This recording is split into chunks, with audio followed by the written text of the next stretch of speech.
Hi friends, இன்னைக்கு என்ன பண்ணிட்டு இருக்கேன்னு பாத்தீங்கன்னா, நான் மிளகு குழம்பு தான் பண்ணிட்டு இருக்கேன்.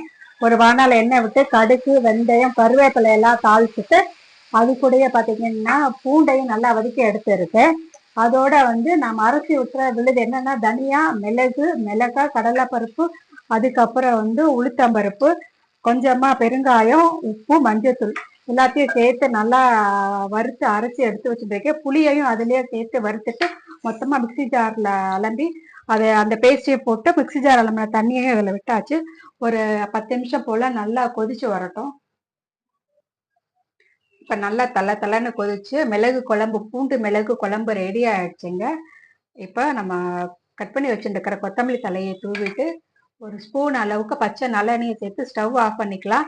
நம்ம சேனல்ல நிறைய ரெசிபிஸ் போட்டிருக்கோம் பாருங்க. ஊறுகாய் வகைகள், குழம்பு, அதுக்கப்புறம் ஸ்வீட் ரெசிபி எல்லாம் போட்டிருக்கோம், பாதுஷா எல்லாம் போட்டிருக்கோம் பாருங்க. உங்களுக்கு